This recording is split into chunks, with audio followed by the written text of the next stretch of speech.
only thing we have to Beer. is Beer. itself. Beer. So many choices. Only no function beer well without. Woohoo! Beer!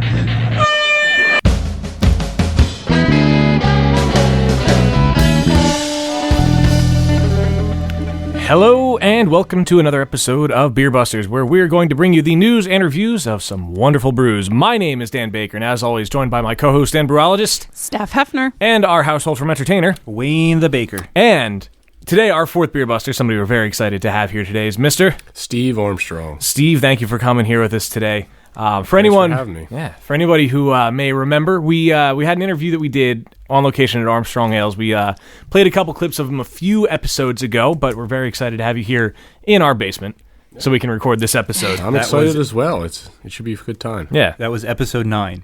You know what's cool? What's cool? We're getting to the point where we have so many episodes that I can't remember which episode was which. Up until now I could, but now we're getting to the point where it's difficult. Same here.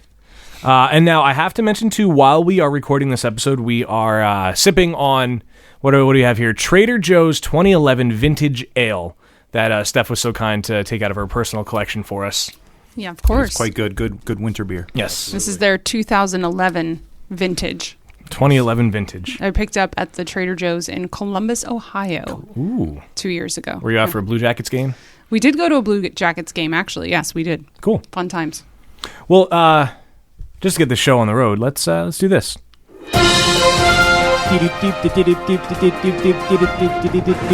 So there were a couple stories that we saw that were worth sharing with you today. The first of which is something that I really like, and Steph is the one that actually educated me on this a long time ago. She beer-educated you. Beer-educated, I'm sorry. Now, in Germany, they have something called the purity law, which basically means that they can only use 4 basic ingredients in their beer. Reinheitsgebot. Yes, the Reinheit. See, I had that highlighted, and I was going to say it, but you said it better. I stole your thunder. It's okay. The Reinheitsgebot. Gebot. Gebot, not Gebot. This is Deutsch. I don't... Listen, the German got taken out of me. All right, gotcha. But they have applied to be protected by the same UN agency that has safeguarded the Great Wall of China, the Grand Canyon, and Egypt's pyramids, which is... I've always just said it UNESCO, UNESCO.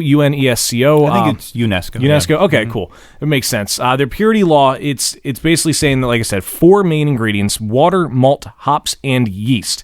And as a result of that, the Reinheitsgebot. Did I say it right that time? Yes. Trademark. All right, good. Trademark. They want to be included in UNESCO's Intangible Cultural Heritage List, which will recognize practices that require urgent measures to keep them alive. In Germany, right now, they have over 1,300 breweries, more of 40 types of beer, and over about 5,000 brands. And this statistic was pretty cool. The average German consumes more than 27 gallons of beer each year. I'd kind of be interested to see how many gallons of beer the average American would drink. I would think more. Really? Yeah, well, there's more people That's true. in the United States. Yeah, and there's also more readily available brands because you can't be sold over there if you don't follow this guideline. Reinheitsgebot. Yes.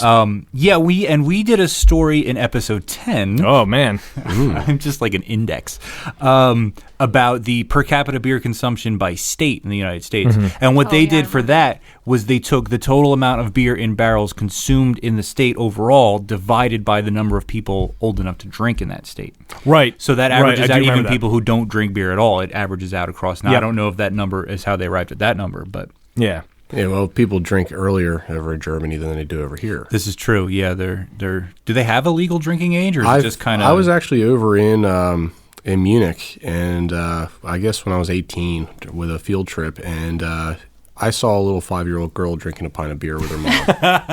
I think there is a drinking age. I don't think it's quite 5, but I think if it's with your parents, though, I think it's okay. Well, I know when I was in England, I found out the drinking age was, I think, 18, but the legal purchasing age was 18, but you could legally drink a beer at 5.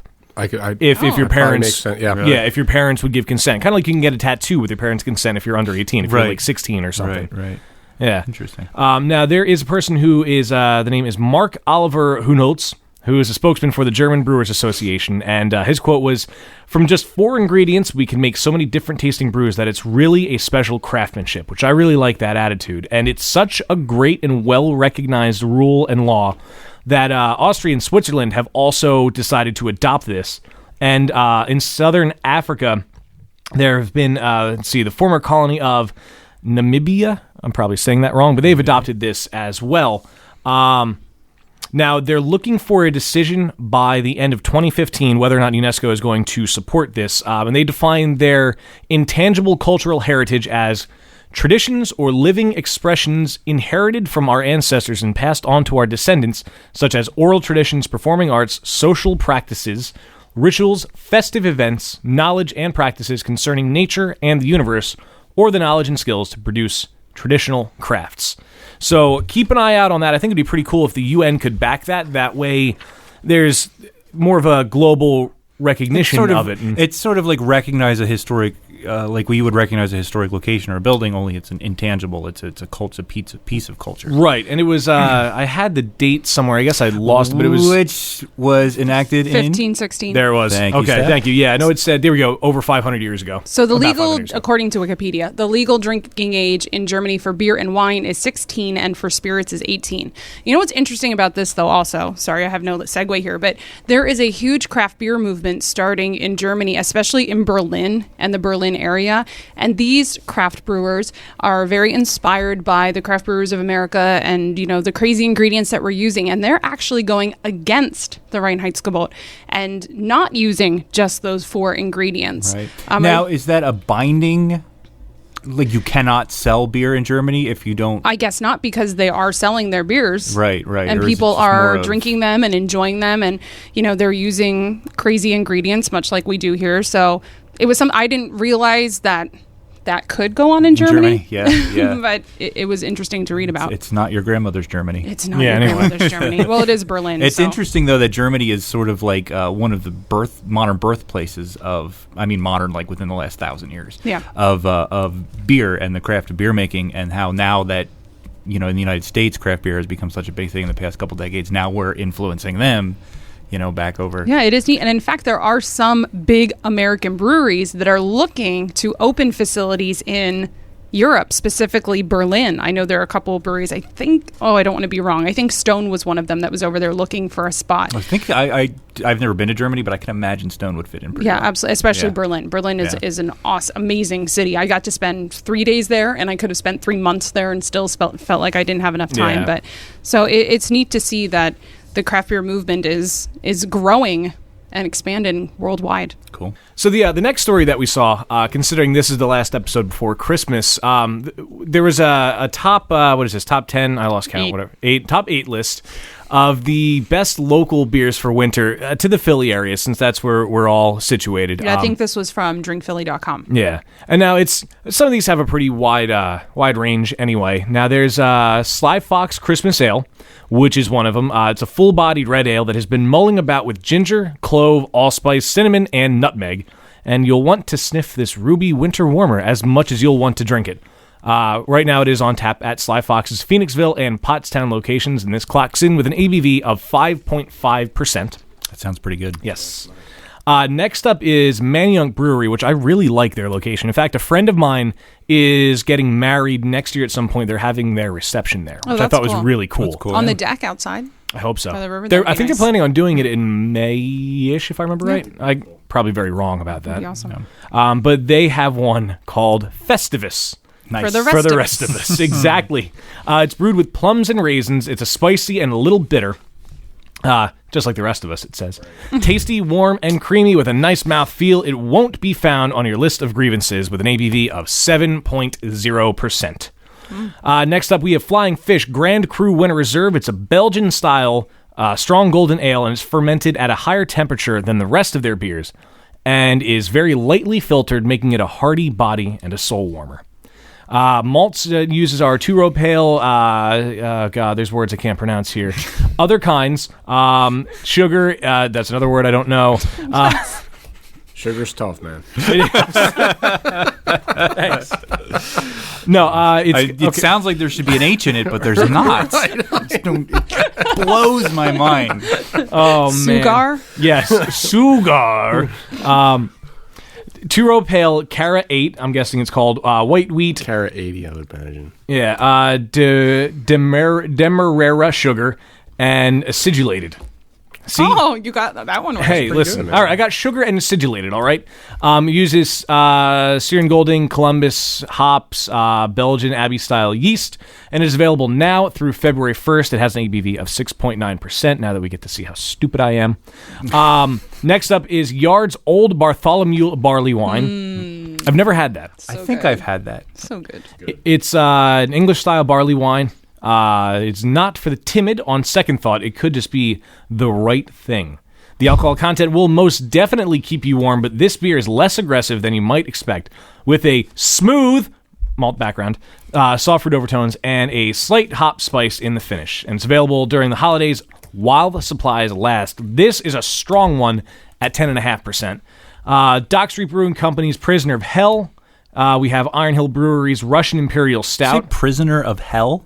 Yeah, Prisoner of Hell. Oh, that's cool. I want to go like, Yeah. like after that. Here, I'll read the description on that. Though Benjamin Franklin never proclaimed beer to be proof that God loves us and wants us to be happy, I thought he did. That was, No, he didn't. Oh. I think you may have quoted him. I as such did. in It an was the earlier first episode. Wow. But we later learned that he did not actually say that. Okay. But we can pretend he did. Okay. This World Beer Cup winning Belgian strong ale makes a good case for religion. Inhale the aromas of a good case for religion as you're a prisoner of hell drinking this beer. Inhale the aromas of tropical fruits, floral hops, and doughy malt. Imbibe the flavors of bubblegum, herbs, and spice. Available now, 8% ABV. And then we have the Russian Imperial Stout, which is award-winning, full-bodied stout, pours out a pitch black and just thick enough head. The roasted malt and citrusy American hops deliver beautiful coffee and chocolate tones with a slightly fruity finish. It is 9.8% ABV. You can get it at the Iron Hill locations in Mapleshade, New Jersey, North Wales, Pennsylvania, Voorhees, New Jersey, Media, Westchester, and Chestnut Hill will have it available. Next up is one that I had recently, the Victory Winter Cheers, which I thought was really, really, really good. It is 6.7 ABV. The wheat ale surprises you with its light, bubbly body and crisp finish, but not to worry, its spicy hints of banana, clove, and citrus will keep you warm. It uses German wheat and barley malts. It uses whole flower, Tettnang, and Citra hops, and is a holiday seasonal. And like I said, 6.7% ABV. The last one on the list would be Winter Wunder from Philadelphia Brewing Company. And yes, there is an umlaut in there. Love and joy come to you, and to you, your wassail too. Is it a heavy metal umlaut? I hope so. I'm not going to do it. I was going to play the trooper. Let's see. It didn't make a lot of sense until the mulled ale came to town. It's plum, date, cinnamon, allspice, clove, and ginger brew. It's fruitier than spicy, and a nice choice for a walking in, well, you know. 6.2 ABV. Well, you know. Well, you know. Yeah. And now, we've got time for one more story. Oh, yeah, right? sure. All We right, got all the time in the world. We really do. Good old internet. This actually was a really good read, and I got to thank you, Steph, for pointing this one out to me. In the craft brew world, craft brew has become so popular that there's sort of a black market available for it. The most outrageous case that this article really listed was Heady Topper, which we all know and love, and I had my first can of on Thanksgiving. Oh, you just You're recently welcome. did. That's right. Yes. Yeah. On Craigslist, a woman was charged recently with selling 5 cases of Heady Topper for $825 on Craigslist. Yeah. Now, it is an expensive beer. It normally retails for $3 a can and $72 a case. It was ranked number 1 by Beer Advocate magazine out of the top 250 beers of the world. So it's a good beer, and everybody knows that. really It's good beer. just hard to get. Right. Especially now that the cannery is no longer open to the public. A lot Right. of stores up there, like the Beverage Warehouse of Vermont in in Winooski, I guess it is, they get it in and they will post, we're getting this many at 5:30, and there will be a line out the door. Yeah. So it's not a matter of the cost. It's just being at the right place at the right time to get it. Yeah, but then people are turning around and selling it on Craigslist, on eBay, and you're running into issues where there are laws prohibiting that, selling alcohol online without a license, and in some states it's illegal overall. Yeah. Like here in Pennsylvania, you can't order alcohol online. And then who is, if it's sold to someone underage, or Yep. Yeah, you if have someone no buys idea. it and it's a drunk driver, I mean, who is accountable for this? Right. There was, besides Heady Topper, on eBay, somebody in California spotted Pliny the Elder, which will retail for $5 a bottle. It was going anywhere from $15 to $50 a bottle. And then there was the anniversary beer from them. It was the Toronado anniversary beer, which would sell for $25 at their brewery, but it was auctioning for $700 on eBay. And I know Natalie Natalie from Russian River.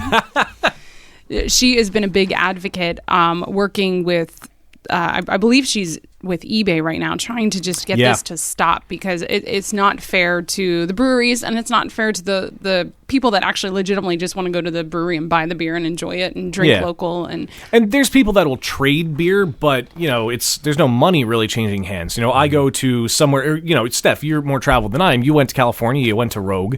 Go in there, buy something limited edition out there, come back here, share it with people that are here, but you're not charging anybody to drink it. That's where it comes in. It's a huge issue because somebody is, selling it. The brewery is selling it for $10 a bottle. You turn around and sell it for $50. You just made a profit off of their product that you don't have really the rights to do. Right. And eBay, their official statement is that on their website, they don't allow any container with alcohol, even if it's considered collectible. So eBay wants no part in that, and they've got a group of people that are going to report any auctions including alcohol to them so they can immediately shut it down. Didn't we talk about that people were selling empty cans of Heavy Topper on eBay? Like 3 empty cans for $15 or something. Because people just wanted the I've got an empty can at home. I have a couple empty cans. If I need some quick cash. If I knew I was going to make that kind of money off empty cans, I would not be throwing them in the recycle bin. Yeah, exactly. Well, the can says, don't be a douchebag, recycle I like this that. can. Yeah. I really like that. Or sell it on eBay. Don't be a D-bag, sell this can for profit. Yeah. Oh, well, I don't know. I love visiting breweries, and what I love best is going there and bringing it back and sharing it with my beer drinking friends. And, and if somebody says to me, hey, I heard you're going to Hill Farmstead. Do you think you could pick up a bottle of this for me? Absolutely. I mean, you're going to do that for someone, for a friend. But because after all, beer is just meant to be shared with people. Absolutely. Yeah. Yeah, if you make a good beer, sure, profit off of it, but you're right. Share it. Exactly. Bringing people together. Share and enjoy. Yes. The more you know. I wish I had that clip. Dun, dun, dun, dun. There we go. Soundbite. Yep. So, that does it for news this time around. Now, as we mentioned before, and he was kind enough to chime in during these stories, Steve Armstrong is here again. Not again, I guess this is the first time you're here in our... in the official Beer Busters podcast basement. Yeah, our quote-unquote studio. But we have had you on the show before. Yes. I'm excited you get to come to our spot. Can we... What is spot? Yeah, studio. Yeah, Why studio. not? Or digs. Yeah. Here live at Hefner Brewing Company. Yes. Someday we will actually be able to say that. I know. Yeah. I'm excited for it. Yeah. So since last time we spoke with you, what's new? Well, I guess since last time we spoke, I finally was official through the LCB and have got my license and been distributing to a bunch of wonderful restaurants and bars that are in the area. Namely like Craft Ale House in Limerick, if anybody's familiar with that, or Railroad Street. I've sold them a couple kegs. Bistro on Bridge in Phoenixville. The Poorhouse up in Pottstown, I'm making their pale ale for them. And I've also had a Scotch ale on tap up there too. Just recently, this past week, I know this will be aired later, but I guess the first week of December, I had a tap takeover down at TJ's Every Day in Paoli. Brought 6 beers down there. It all went really well. And I'm also have a Saison on tap down at the Gables in Chadds Ford. Ooh, so very nice. Yeah. And you have an event coming up at the Gables at Chadsford in May, correct? Yes, in May. Yep. It's going to be called Chill the Furk Out. It's being put on by In My Beer Experience by a gentleman named Kerry Watson.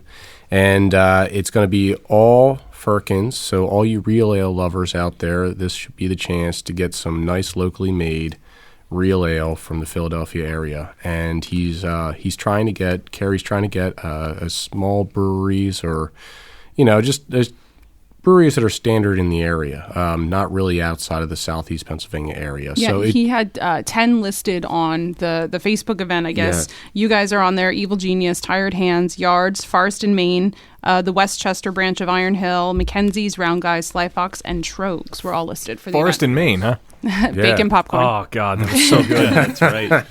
The event is on May 18th. Tentatively, I guess, is the date. It's starting at 1 o'clock. There will be only 150 tickets being sold for the event. It's 4 hours, unlimited tasting. And Steve, do you have an idea of what beer you're going to bring along to the event? I'm planning on bringing my barley wine down to it. I'm going to dry hop it with some Fuggles and let it sit. And I'm just looking for a nice, warm, flat, hoppy English ale. Nice. Yeah.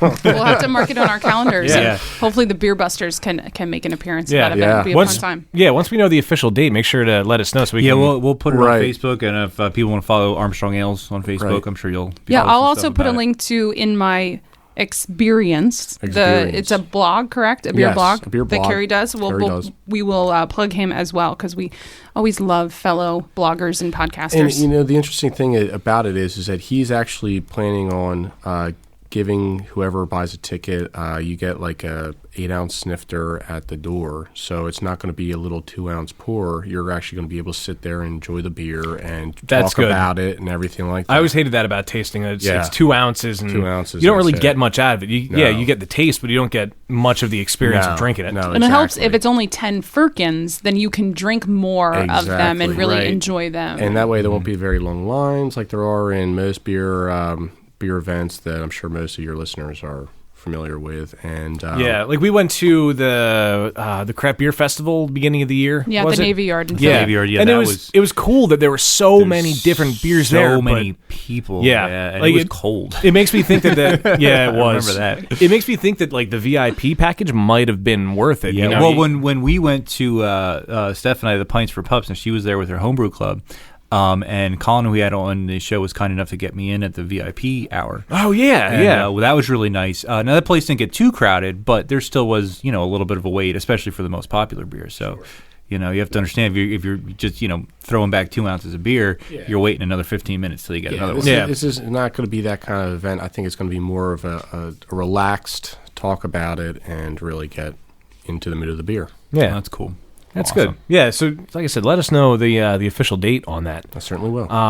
Now you're in Phoenixville, right? Was it? Yeah. Okay. Now I've had a few people ask me, and I mentioned we were going to have you on the show. I had a few people ask me, "Oh, cool, where is that?" All right, Phoenixville. Oh, where in Phoenixville?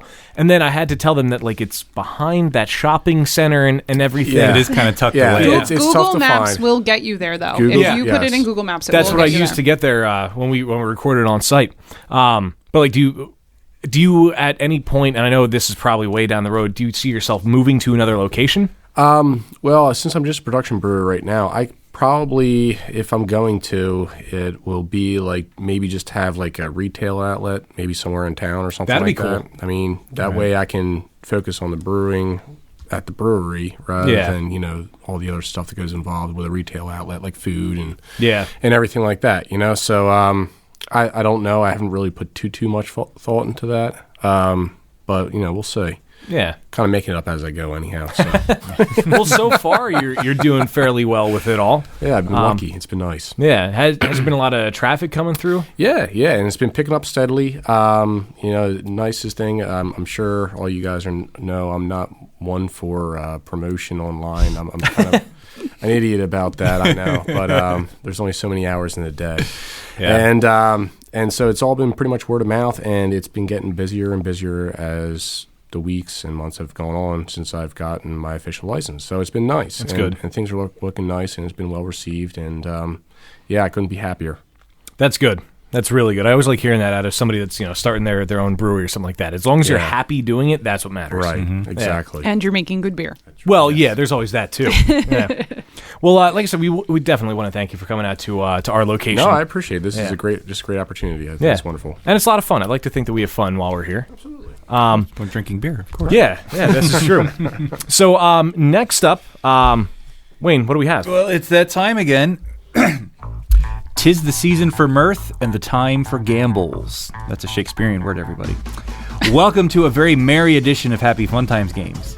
Let it snow as all the Who's down in Whoville hark the herald angels and deck the halls because, baby, it's cold outside and we're home for Christmas. In the spirit of holiday cheer to mark the waning of the year, spreading joy far and near, let's play Jingle Beers. Ooh. This is a new game. Woo. This is a brand new game, and this was inspired by a game that Dan did back in episode 10. The only game that I've The done. only game where he and I traded jobs for a little bit, and we had clips of beer jingles, and we had to guess what the beers were that we were being jingled at about. I really liked doing that game. Now, Let's just bring that back. Yeah, It was I do a lot of work. yeah, I know. I Maybe can for imagine episode it was. 20, it'll give you plenty of time to work on it.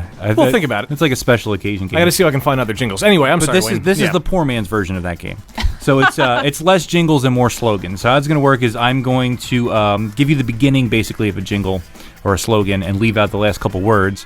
And then I have a multiple choice for you to guess what you think the Ooh, I like multiple choice. completion of the jingle is. Yes, Okay. Yes. So it's, it's 4 choices, so you have a 25% chance, even if you've never heard it before. So we're going to start to my left with on. Dan, as we always do.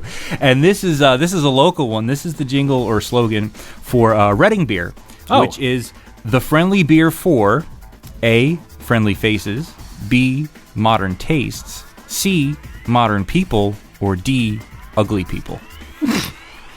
I'm going to go with A. A, okay. Dan says A, friendly faces. Steve, what do you think? I'd have to agree with him.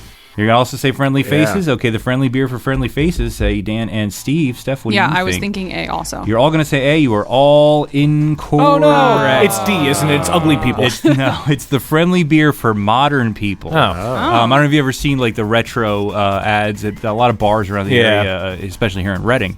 We'll have them, and it's got like a 50s vibe to it. Are they still brewing? Well, the brewery was founded in 1886, and here's an interesting little story. In 1928, during the Dark Ages, court order was given to break in and dismantle the plant. Marshals showed up at the building but were unable to break the padlock, and so they left it go. And so the brewery survived. In the 1950s, they began the Friendly Beer for Modern People ad campaign, which was targeted towards mostly a younger audience to bring up flagging sales. Between 1976 and 2006, the brand was retired twice. But in 2006, it was revived, and it is continued to be brewed now and continues to use their retro packaging and that retro slogan. So they've kept up that ad campaign. I don't think I've ever actually had Reading beer. I don't know if it's any good, but I do like their advertisements, and I like the sort of 50s. Yeah, I had one a few years ago at some bowling alley. But it was good. We had a picture of it. I think it was like the premium draft. It was Reading all right. Premium Beer is like their flagship. I'm not sure that they even really have many other styles. Yeah, I liked it. I liked it. But yeah, and the funny thing is the advertising they use, the friendly beer for modern people, and the artwork that goes with it, in the 50s was very modern and new. Right. And now they right. use it again, and now it's retro. So it's pretty cool. So yeah, Reading Beer, the friendly beer for modern people. Moving along, and we're going to start with Steve on this one, and this is for Miller Lite. And the slogan for Miller Lite, everything you always wanted in a beer, and A, more, B, less, C, life, or D, monkeys. We'll say more. You're going to say more. Everything you always wanted in a beer and more. Steph, what do you think the answer more. is?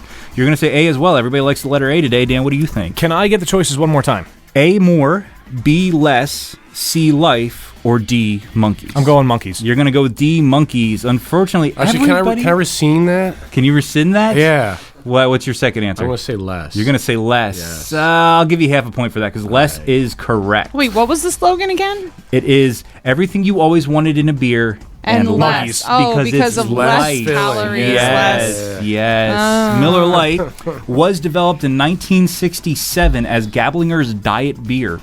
The recipe was then given to a competitor of Miller, Meisterbrau in Chicago, I believe. And that was later acquired by Miller, and it became the light beer from Miller, which was its official name until the late 80s. Their better-known slogan, great taste, less filling. I don't know if everybody remembers that they would have commercials in which people in bars would get in arguments over great taste, less filling, Yes. great taste, Yeah. and the whole bar would erupt. I kind of liked those commercials. They were interesting. They were fun.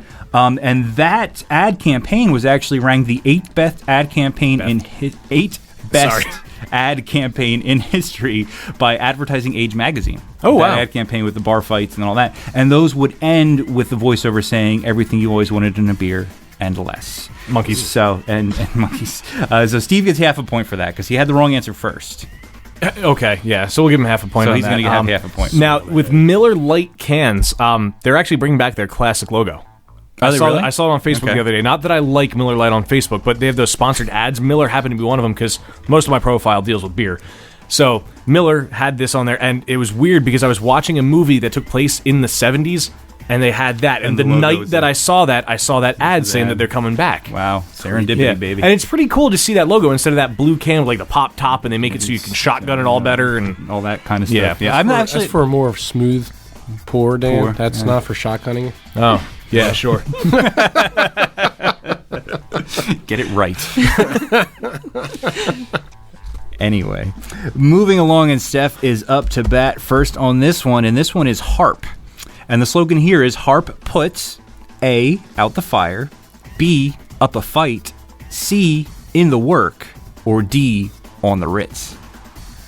Harp puts out the fire, up a fight, in the work, or on the Ritz. What does Harp put?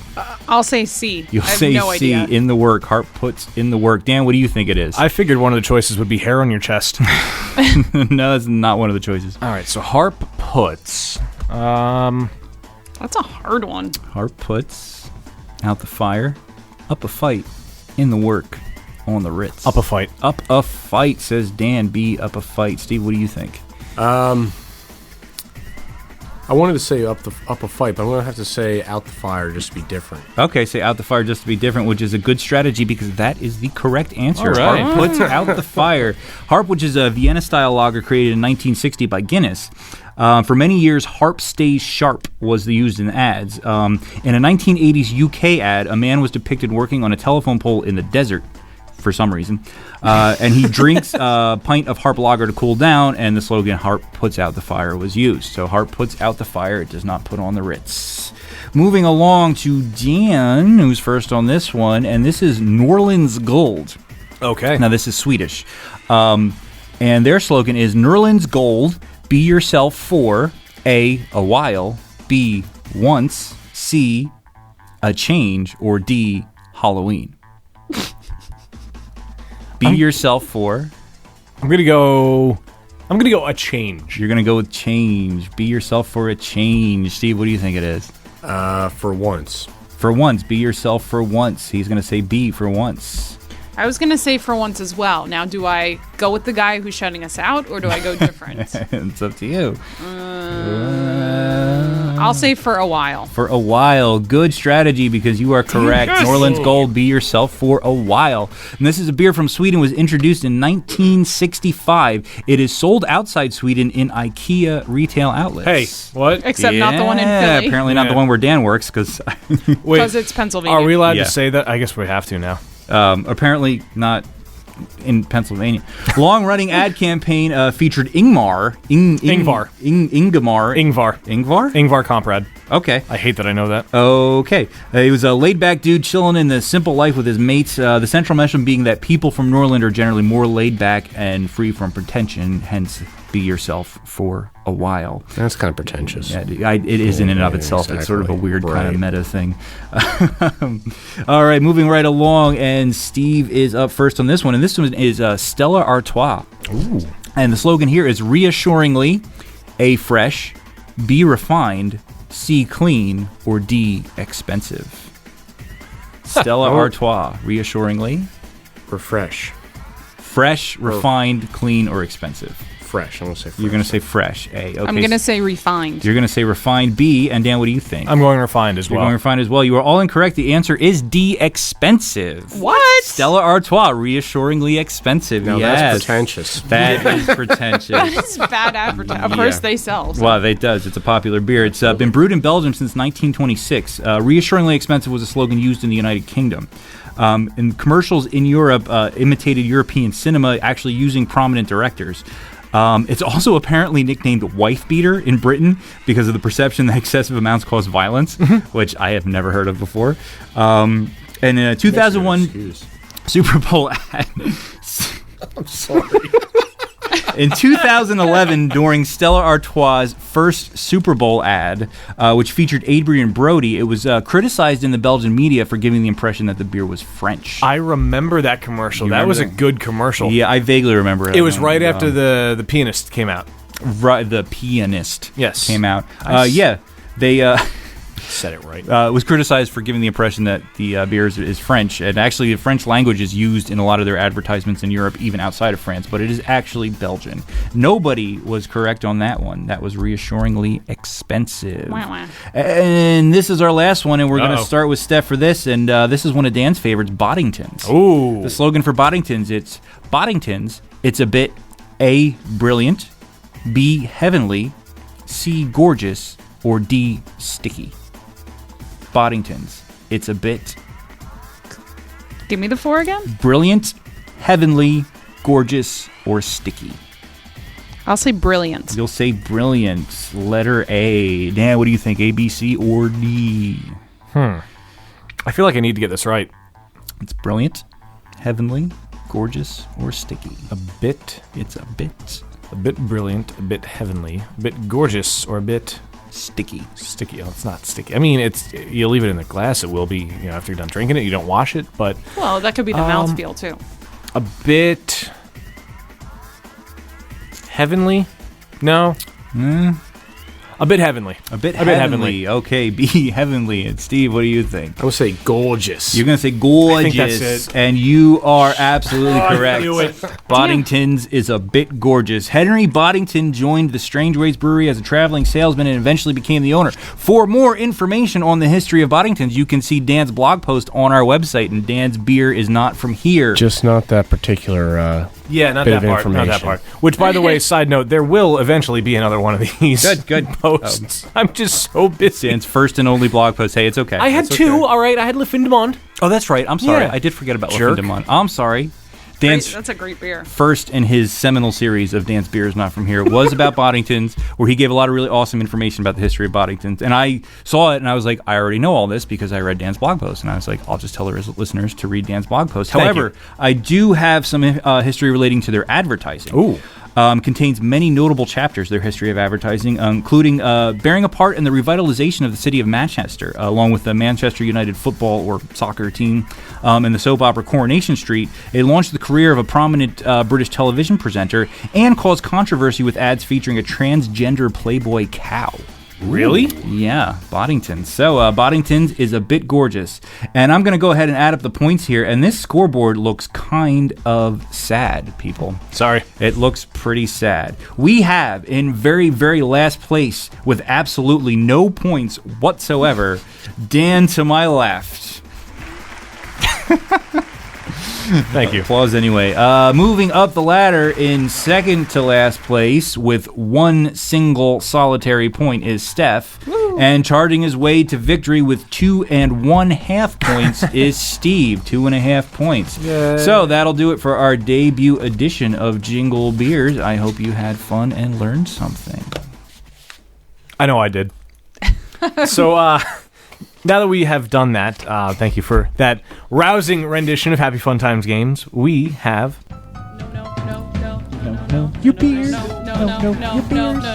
Know your beers. Steph. What do we have on tap? So for this episode's rendition of Know Your Beers, we're going to talk about the nanobrewery. What is a nanobrewery? By definition, it's a type of very small brewery operation, often defined by a less than 4 U.S. beer barrel brew system. They're acknowledged by the Alcohol and Tobacco Tax and Trade Bureau, or TTB, and are fully licensed and regulated breweries. Most nanobreweries usually hope to grow into microbreweries or brew pubs. The Brewers Association groups breweries into categories based upon how many barrels of beer they brew in a year. A macro or large brewery produces over 6 million barrels a year. A craft brewery produces less than 6 million barrels of beer a year. Thanks. And a microbrewery produces less than 15,000. Now, was that the one that was changed for For Boston Beer Boston Beer Company? Yeah, That's Sam right. Adams. 6 million? 6 million So for they them. continue to produce less than 6 million barrels a year. Correct. Right, okay. So how much beer does a brewery have to produce in order to be considered a nanobrewery? Now, there is not an official number of beer output needed to be classified as a nanobrewery, but it is accepted across the beer industry that a nanobrewery is defined based upon its size, and it's about 4 barrels, a 4-barrel brewing system or less. Nanobreweries are becoming a new and popular part of the craft brewing world, and they are intentionally kept very small. The brewers often brew only one batch at a time, and nanobreweries are sometimes referred to as pico breweries or bucket breweries, and they distribute to a limited area. For many talented home brewers, nanobrewing has provided an opportunity to get into the commercial market without having to find investors or take on extreme debt. Also, since the batches are so small, nanobreweries have much more freedom to experiment with different types of beers, a plus for the beer drinker as well. An interesting take on the nanobrewery is Nanobrew Cleveland in Cleveland, Ohio. And Nanobrew Cleveland Rock. That's right. Nanobrew Cleveland is a neighborhood brew pub with 24 beers on draft, both at the inside bar and the outdoor beer garden. You can enjoy a featured local craft brew or a beer from their one-barrel brew house. Some other popular East Coast nanobreweries are Sloop Brewing in Poughkeepsie, New York. They're known for their Black Raz, a black sour ale brewed with raspberries, which is aged in oak. Blind Bat Brewery in Centerport, New York. The brewmaster, Paul, there also works at the American Institute of Physics in their publishing group, and this nanobrewery is located in his detached garage. Some of his brews include Long Island Potato Stout and Vlad the Inhaler, a recreation of Poland's smoke wheat ale. And in 2013, this is the last year that Blind Bat is going to be operating as a nanobrewery because they're moving from Centerport southward to a larger full-time facility where they were at a tasting room. So they will become a microbrewery. Throwback Brewing in New Hampshire was founded in 2010 by avid homebrewers, Annette and Nicole. Shout out for the Chicks Brewing. They brew with local New England ingredients, including maple-kissed wheat porter and dippity-doo American brown, as well as a rhubarb wit. Beaver Brewing Company in Beaver Falls, Pennsylvania. They make a chamomile wheat and a peanut butter stout. Ooh. They have a 1.5 barrel system in their brew pub. And locally, St. Boniface Brewing Company in Ephrata, Pennsylvania. They were the first nanobrewery in Lancaster County and the first brewery in Ephrata. They recently moved to a new larger location and a nice tap room where they serve up year-round offerings like their 3-pound IPA and Libation double IPA, as well as tasty seasonals like their Black Currant Stout. And of course, one of the newest members of the list of nanobreweries is Armstrong Ales, located in Phoenixville, Pennsylvania. Hey, I know those people. So, Steve, how big is your brewing system at Armstrong Ales? It is a one-barrel brewing system. One-barrel brewing system. Yes. So what was it that made you decide to open a nanobrewery? Well, I guess for all the reasons that you stated above. I did not have that much funding. Pretty much all my own personal money went into it. And, it's all I could manage and afford at the time. Are you finding that because of the small batches, you're able to be creative? Because I suppose if it doesn't turn out so good, it's not a big deal if it's only one barrel. It's one barrel, yes. It is a lot easier to be creative, and I can keep new seasonal beers going. Like I don't make the Pilsner anymore because it's not Pilsner drinking weather. Saison I don't really make anymore right now either. And I can start making the heavier, stronger beers that may not be that popular, but people seem to like them anyhow. Very nice. Now, have you thought about expansion or getting a bigger system eventually? I would like to. I haven't really put too much thought into it, just because of logistics, timing, and everything like that. But it sure is in the works. I'd love to do that. Now, I just wanted to ask, does the size of your setup have any effect on your licensing, or is it the same regardless?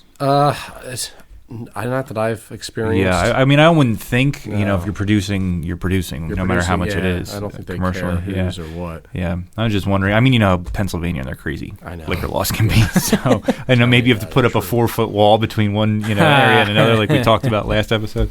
But another question I had that I mentioned to Steph earlier when we were discussing what to talk about. Something we talked about in our last episode was the difficulty in scaling up recipes. Mm-hmm. Now, if you move from a 1-barrel system and then you move up to a 5-10 barrel system, have you given any thought to scaling up recipes and the recipes that maybe you had back when you were homebrewing, 5 gallons or whatever or less? Yeah, those scaled up? It was interesting. A lot of I like to produce heavy, darker beers. That's what I like to drink. So stouts, Scotch ales, and stuff like that. That's kind of like my thing. So one thing that I have noticed between, my system that I have now and my home system was, first off, the water. I had extremely hard water at my house. Right. Chester County water right out of the well, and nothing gets harder. And so a lot of the darker beers, those real roasted malt notes would come out a lot stronger. So I've had to increase percentages of roasted malts in my beers in order to get the same kind of flavor than what's been treated from the Phoenixville area water treatment plant. Right. The other thing is that I get a lot more efficiency out of my brew house now. I get roughly about 80% efficiency for all you home brewers out there. That's the amount of sugars that I extract out of the grain during the mashing process and sparging process.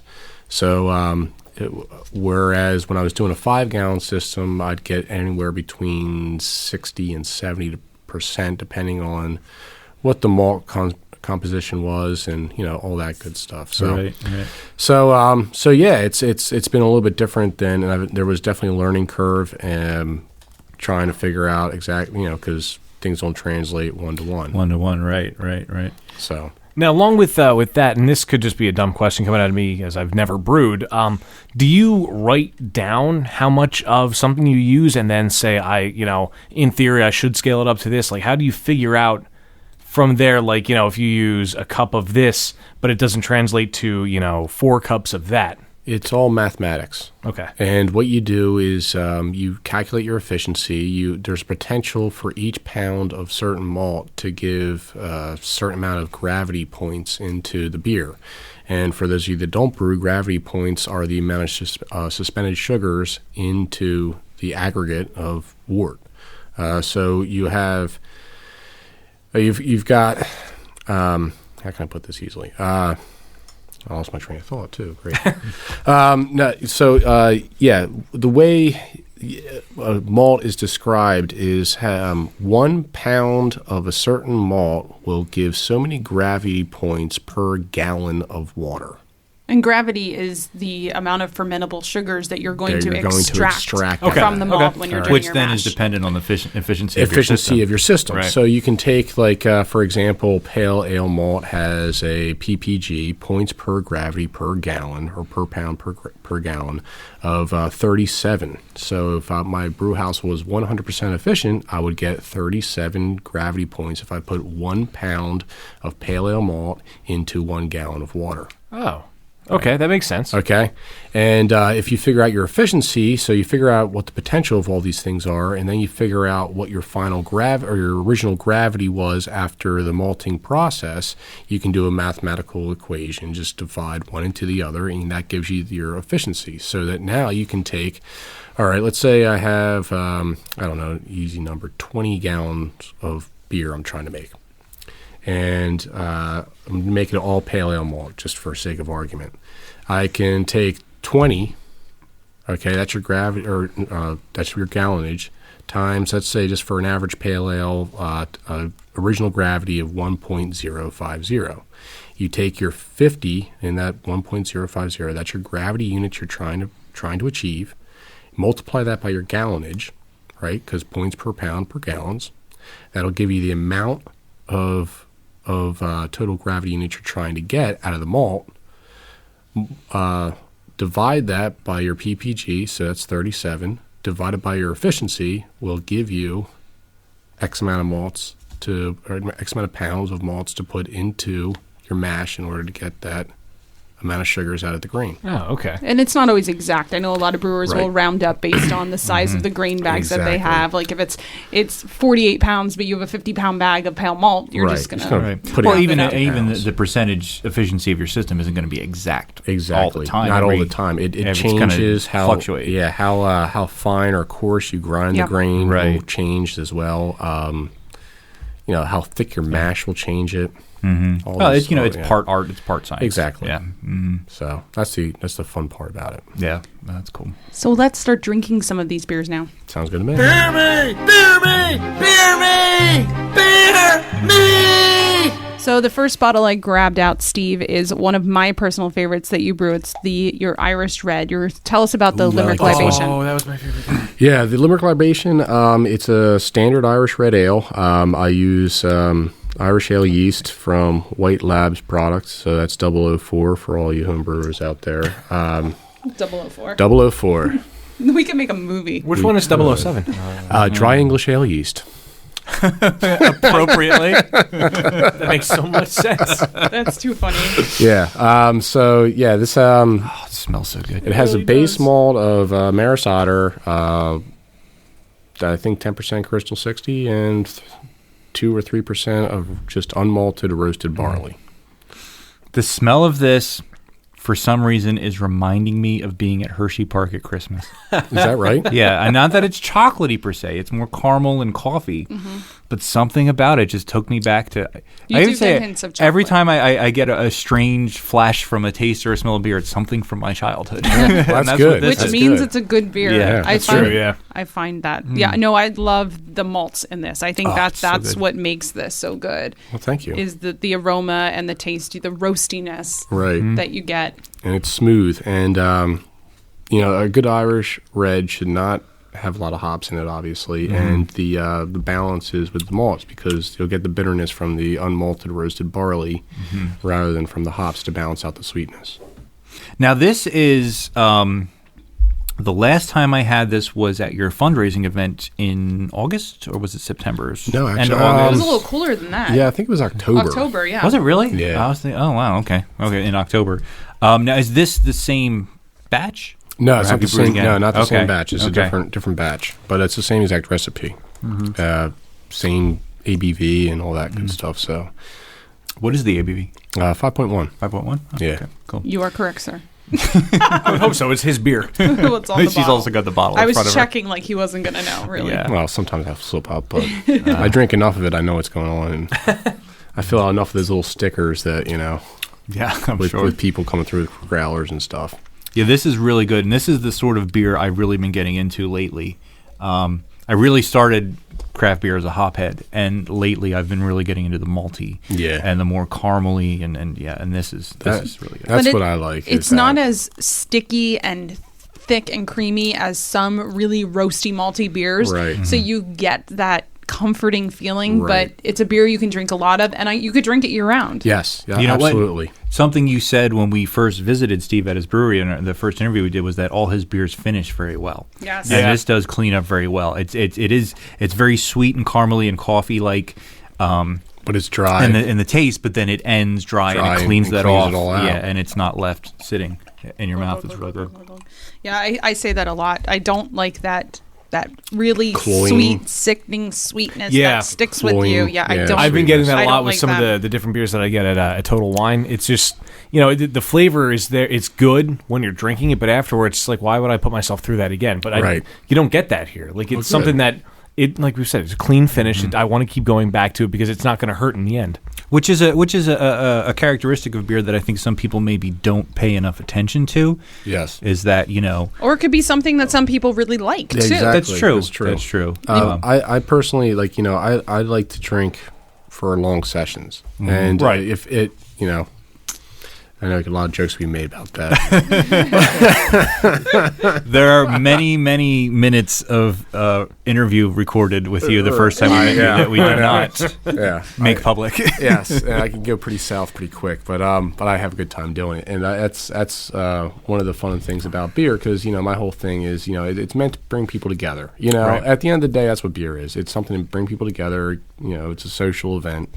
And, if you're having only 2 beers that are 11% alcohol, yeah, they might be great, but You're not going to last very long. you're not going to That's last it, very yeah. long. You're going to go home real quick, and you really didn't catch up with your buddies as much as you would have liked. Right. to. Yeah. Or maybe you did, but you just don't remember what they said. Exactly. You're right. I like that you like that this should be an experience that you Yes. share together because Absolutely. like if I tell somebody that I do the beer podcast, I really enjoy craft beer and just drinking and enjoying beer, every now and then I get that one person's like, are you an alcoholic? No, you just don't understand it. Like we can do this. The fact that I Right. can sit down and record this and this. people will listen to it, that just amazes me, and I love the shared experience of it. It's a community. It's like being Right. sitting around a dinner table. Yeah. It's It's like that. And can we talk about this next one? Holy mackerel! Steph's been just like had her nose buried in it for the last 5 minutes. I know. I'm trying not to drink it yet, but Going from what is malts it? to hops. Little Loopy. Little Loopy. Your 4.3% pale ale. My 4.3% pale ale. What do you dry hop this with? Autumnum. I wish we had smell vision. That's the same one I think Yeah. that they use in. Don't quote me 100% on this, but I think Flower Power uses that as well as their dry hopping. It is very floral. Speaking It of is. flower power, I like it. I like the fact that it's what you say was 4.3. 4.3. It was a very sessionable IPA, which is nice. Yeah. Because it's a lot of times you get that really heavy, nice hop flavor, but it comes along with a lot of alcohol. It does. Yeah. and the flavor is not in your face intense that you would No. expect when you smell it. So it's Yeah, good for someone that's like, I don't like those hoppy beers. I was gonna say well, that, here you yeah. go. You can enjoy Enjoy a the small beer. aroma and the Right. flavor without getting that intense bite. Punch, yeah, that's exactly what I was going to say. It smells a lot more bitter than it tastes. That's true, yeah. Mm-hmm. A lot of that is putting a lot of the hops that I use. It's all in between 15 minutes and knockout of boil. So that really doesn't really get as much as the alpha acids into the beer, and that allows for a nice like floral, soft. You get the aroma and the flavor of the hops, but it doesn't punch you in the face. Pull out all that Exactly, bitterness, exactly, from the resin. Yeah, Right. Yeah, it's very citrusy, very floral hop. Yeah, a lot of flavor that isn't bitter, That's very which good. you don't get out of most IPAs. That's very good. Well, you don't have. This is a pale ale. It's not. I don't know. I mean, the session IPA, that's kind of like a new style. Yeah. That like people, I don't know. To me, So it's- is it a pale ale? Is it a session IPA? It- It's a little bit of both. It's a little bit of both. What are the exact defining requirements? Yeah, they're for pretty each? amorphous. Exactly. I think they just kind of created that so they could have a marketable thing. Yeah. Now, Probably true. I don't know if I had this one before. I know you were throwing a few hoppy ones at us at the We end had of the party. Scrupulous Lupulous Wow, was very good. We talked about that Yes. one. For Now a that while. one was a little that what was the ABV on that? That's 7.5. I was going to say that was high Yeah. because that one Yeah, that's a when true we IPA. left I was feeling that one. What was the other one that we had? The Black Hops IPA, was it, or Oh, Covert Ops. Covert Ops? Covert Okay. Ops. Covert Ops. Yeah, I was. That was with all Chinook. That's so I Yeah. was trying to work in some army things, Right, Chinook yeah. helicopters and everything Right, like that. right. Yeah. Love it. Trying to be creative, but So is Little Loopy, is this a pale ale you're going to have year round? Was this just one batch of it? It's funny. I think you guys know my feeling on those hops. I'm not a hop head, Right. and so I didn't particularly like it when I made it, but it's been received very well. So I might make it again. I might not. I might change the hop profile. I use Galena hops in it, which kind of like it's got that earthy bitterness to it, and I'd like to change that, but we'll see. People seem to really like this one.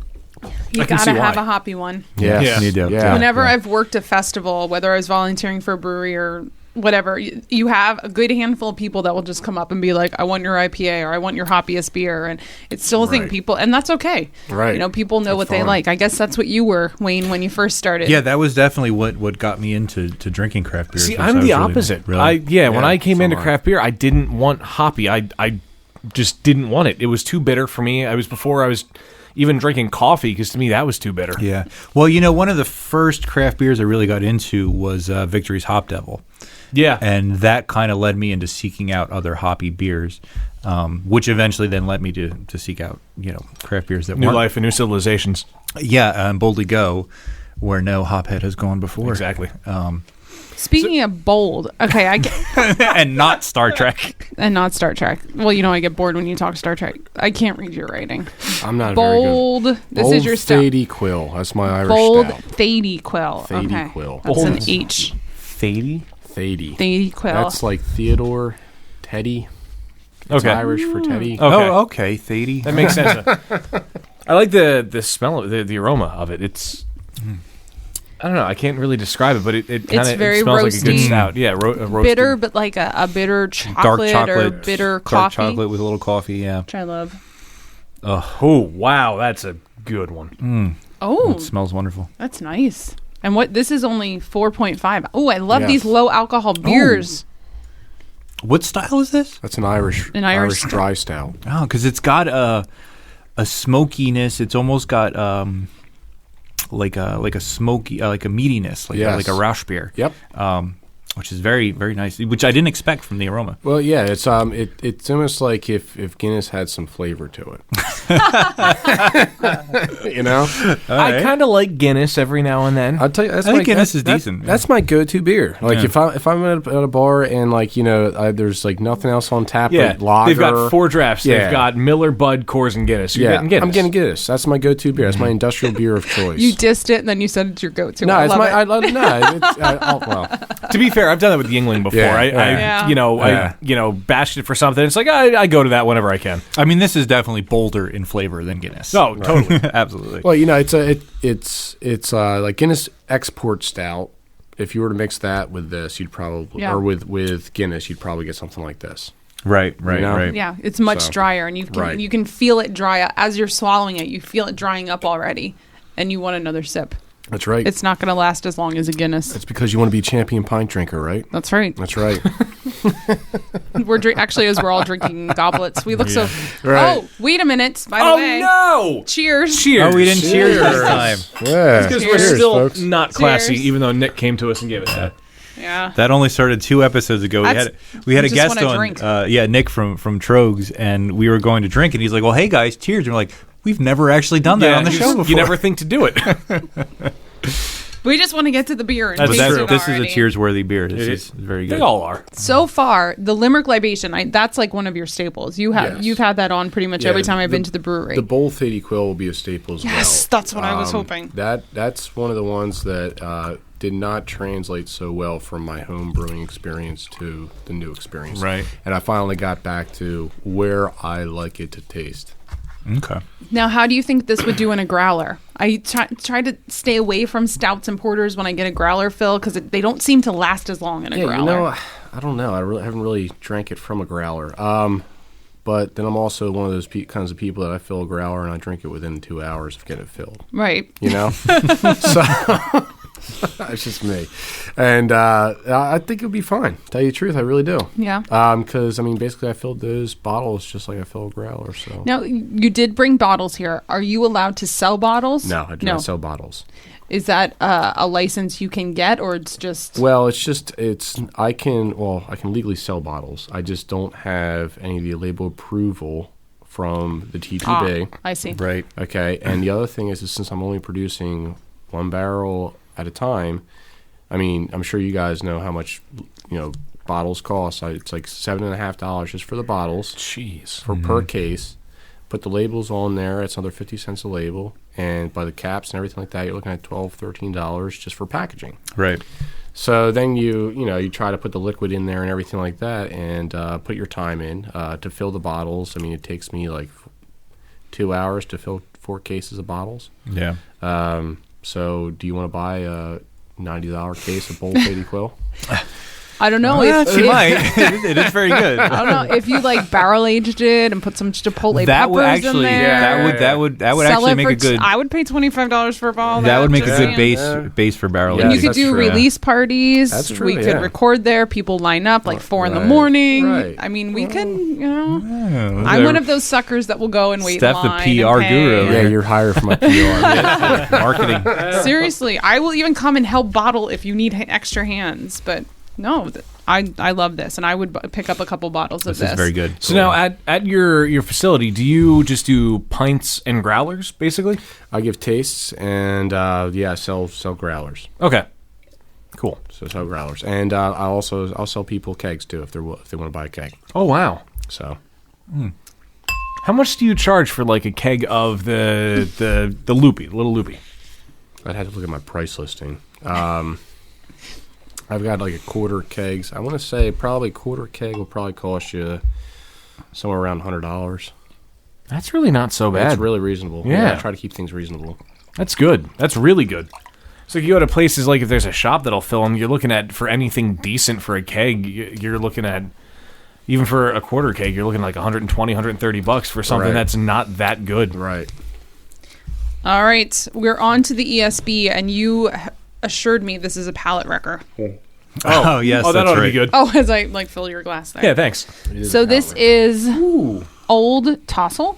Old Tosser. Old Tosser. Yeah. That's an R? That's an R. That is not an R. I should have been It a is doctor. not an R. I really should have been a doctor. It is Tossel. That is an L. That's an Someday R. his It's label. not an R. Someday the names won't be handwritten on the labels. We're gonna be able to tell what they say. Now you know why the TB won't approve Yeah. me. You can't even read the name of it. But Well, at least you have like your logo printed and Right. everything. Your logo nice. is It's just awesome. a place to Yeah. write the Yeah, name thank in. you. I do like And- that. I saw another logo. I was Googling logos because Steph had asked me to do some label designs for some more homebrews that she's doing. And for inspiration, I was Googling some logos. And I saw a logo that reminded me a lot of yours. It wasn't like the arm with the beer. It wasn't like the subject, but the style of it was very similar. And I can't remember what it was. well, there's Armstrong Brewing out in San Diego. And they pretty much almost have the exact same label, except without a beer. There's just a black arm. Oh, really? Yeah, No. it's like that. Yeah, it wasn't an arm. It was. I think maybe the font was similar or something. I don't know. It just made me think of your logo. Yeah, my brother's buddy did that for me. I told him exactly what I wanted. Yeah, it's the family crest. It's the Scottish family crest. Got to put some Scottish love out there. I know I make a lot of what happened to my. I think it was still just here? the head. Yeah, there we go. Okay. Sorry, Technical difficulties. That's okay. So yeah, it's just a family crest with a beer in its hand. So It is cool. It's and it's identifiable like instantly. right, Yeah, which is it cool. stands out. Mhm. Stands out. So Very much like it. Now, So- what kind of yeast did you use with this ESB? I used It's smelling very Belgian I was just to gonna me. say it smells Belgian. It's banana-y. yeah. little clove. I see it. Well, You smell it. It's faded since then. I see it with my nose. Yes. I used UK Challenger hops all throughout. Man, is this an ESB? It almost does taste like a Belgian. It has a it has a Belgian character. Maybe I labeled that wrong. So I don't know what beer we're drinking right now. So we're just gonna guess. I'm sorry. Yeah, this is very professional of me. Yeah, I'm not. I'm going to say this is probably not my ESB. It's very light too. Yeah. Oh.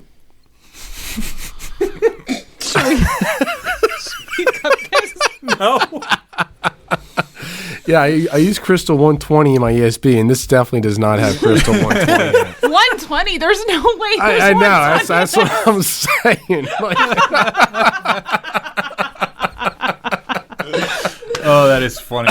Okay, so what Belgian have you bottled Yeah, what recently? could this possibly be? It could quite possibly be a Saison, but I don't even think it's that. I don't know. We're just drinking something. It Or- tastes good. yeah. Whatever it is, it's I'm- good. It is good. I did It's have. tart. It's very tart. Yes. I had it in the corner of my my walk-in cooler box, and I was like, I'll bring this too. I got some Old Tosser, I'll bring that too. And this is obviously not it. Maybe it is Old Tossel, and Tossel, you just yeah. It's old Tossel. It's my new creation, Old Tossel. Yes. Found in the corner of a walk-in cooler box. Named at Beer Busters Podcast Basement. Right, exactly. I don't know. I'd probably say it's a Saison. Whatever it is, it's interesting. It's got like a Belgian-y aroma. Yeah, it's It's got a citrusy. tart taste. It's tart. I It's do got a like it. zestiness. Yeah. I'm going to call it a Saison. We're gonna call it. We're gonna call We're it. gonna call this a Saison. I'm going to call this Old Tossel Saison. There we go. We just invented a new name, new beer. All right. So, yeah, this is labeled Old Tossel. Saison. Shall we add that to Untapped? Yes. Right. In quotation marks. So, do we know what the ABV is on Old Tossel? I do not. Yeah. You know, it's probably somewhere between 4 and 10. Yeah, I want to guess.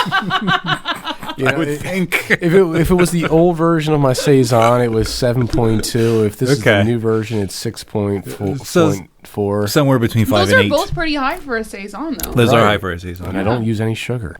How do you Really? get? How do you get the cigar. ABV up like that without? It's all in the mashing process. No? Yeah, in fact, if Just add more grains. More grains. no, more grains. no. It's I got an original gravity of 1060 for both. Wow. No, that's not true. It was 1060 for the new one. Was that right? Yeah, I think so. But anyway, if you mash at a lower temperature towards like 140, I use 145. You will create more of those reactions happening Right. because beta and alpha amylase work together, and you get a drier beer. And so I can finish it out at 1006. Nice. Yep. without putting any sugar in it. Sugar. Zugar. Zugar. Dan has trouble with that word. Yes. You know a word I have trouble with is nectar. Every time I see it written, I want to say nectar. Nectar. Like some Like- sort of like neck cheese? like festering boil coming off of someone's neck. You know? Yeah. You got a little nectar Yeah, there. a little nectar there. Ooh, we should start. We need to add that to the Beer Busters dictionary. We haven't had it. We haven't added. invented a word in a while. And it's in. I even wrote it with a K just so that way I can remember that it's our word. Oh, yes, nectar. Okay, so moving along to this beer, which is hopefully what the label says it is. Yeah, it definitely is because I labeled it this morning. Okay, This is the barley because I'm wine. excited about this one. Ooh. Let's What's it see called? if I can read. Mungfines. Mongfins. Mongfins? Mongfins offering. Mungfins offering. Offering or offering? Offering. Offering. I thought you said offering for a second. Offering. Whatever.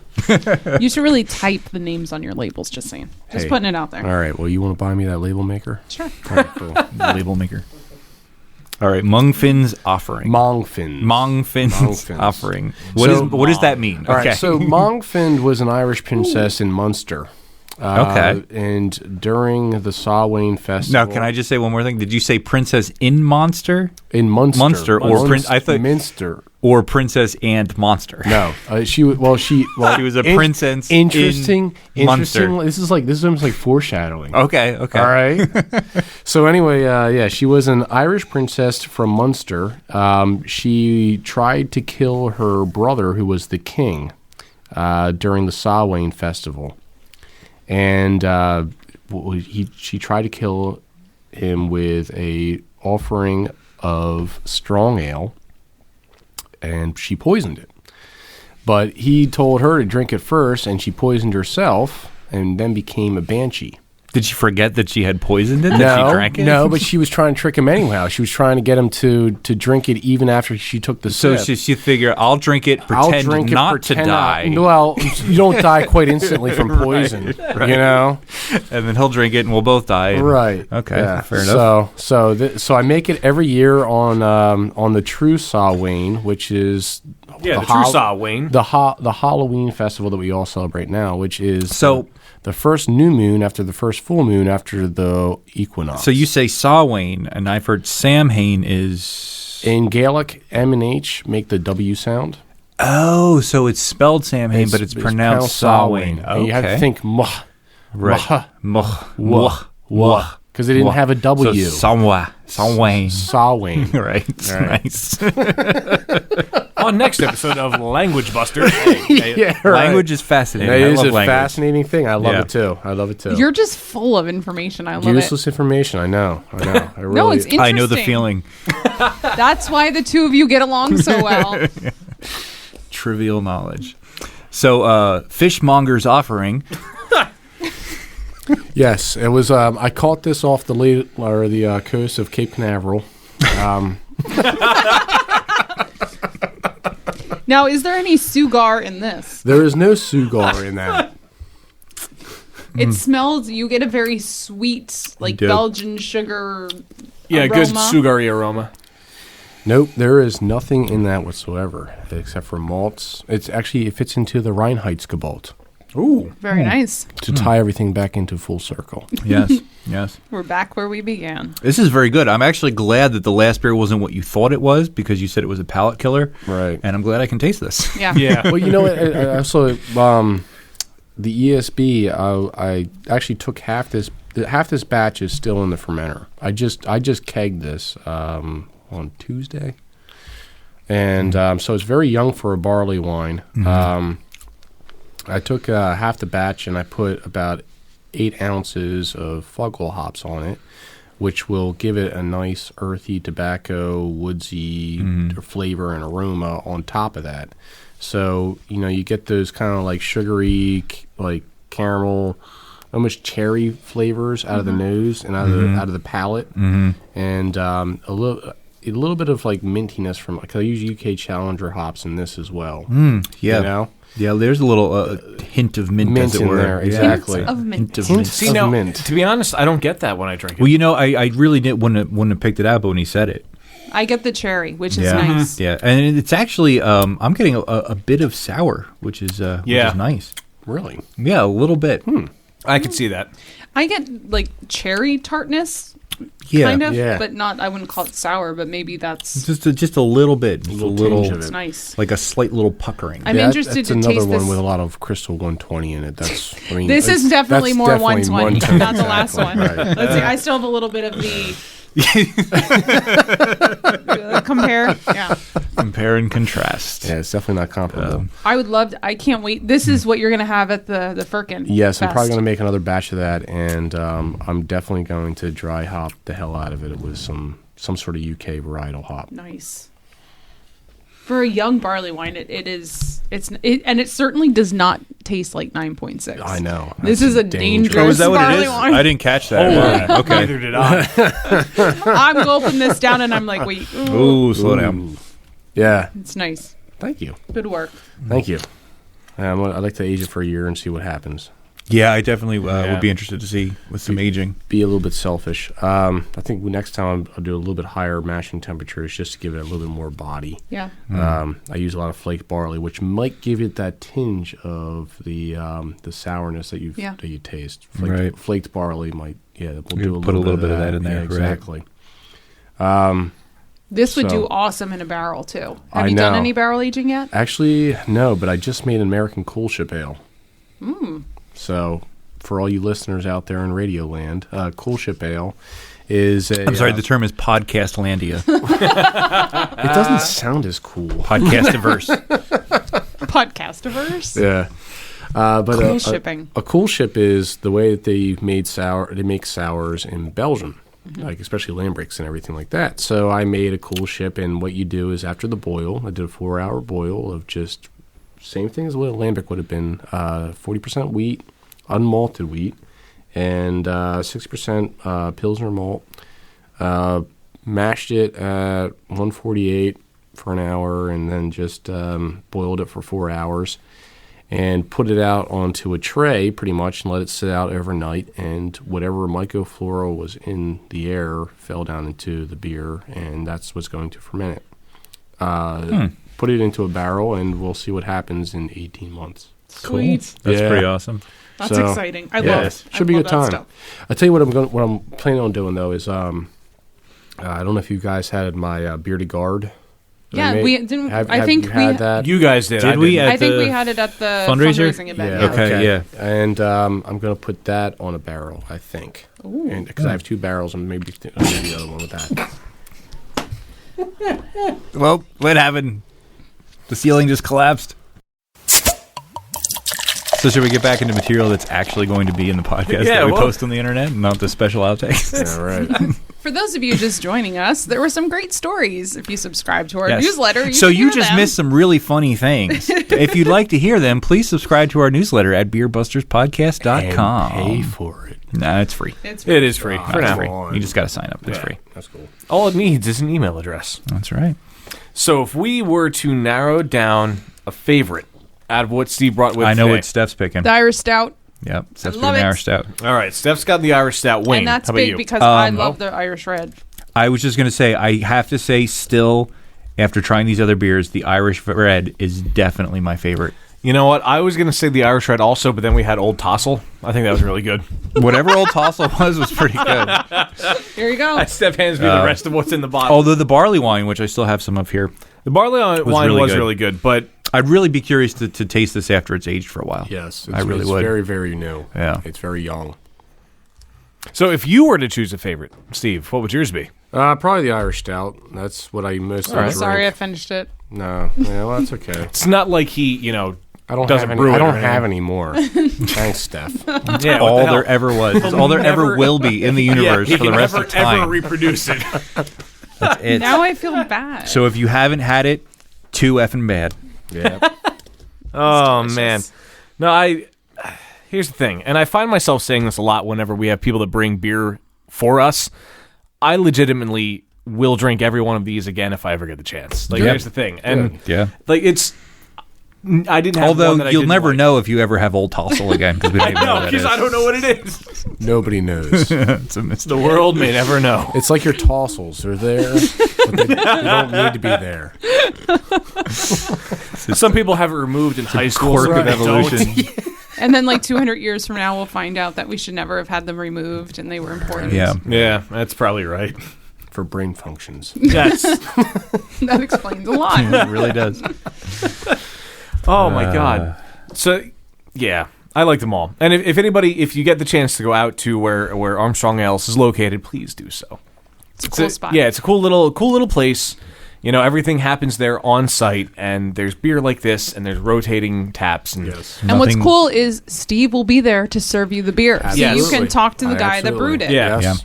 And as I'm sure you heard during our interview clips and now, if you can't tell that Steve is an awesome guy, there's something wrong with you. So, yeah, no matter who you are or what you do, you can strike up a conversation with Steve, and it's going to was just a lot of fun. Yeah. You'll probably Unless you work for the PLCB, then you might go, depending on the circumstances.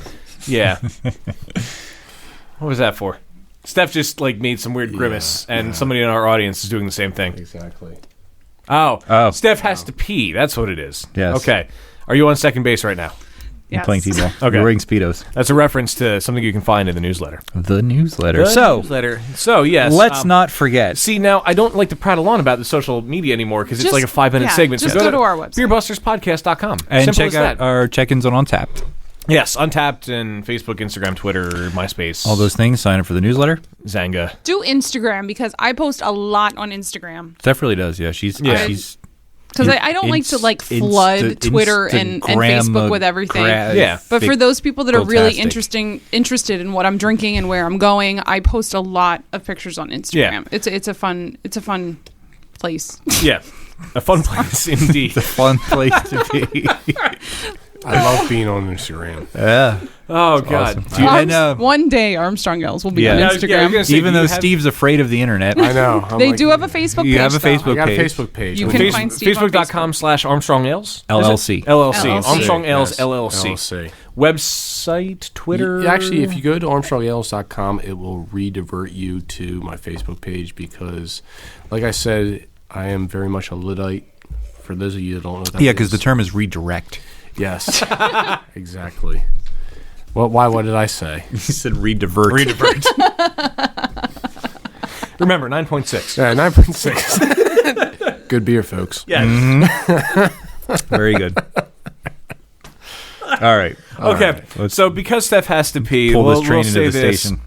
That brings us to the end of another episode of Beer Busters Podcast. Visit the Beer Buster Swag Shop. Yes. And it was Homer Simpson who said, Bart, a woman is like a beer. They look good, they smell good, and you'd step over your own mother to get one. Kind of true, kind of not. Steve, we would like to thank you for joining us again today. Thank you. Armstrong Ales, everybody. And of course, as always, my name is Dan Baker, joined by my co-host and virologist who has to pee. Steph Hefner. And Oh, I was hoping she wasn't going to leave until I she said my name. literally She just ran ran out of away the room. right now. My name is Wayne Baker.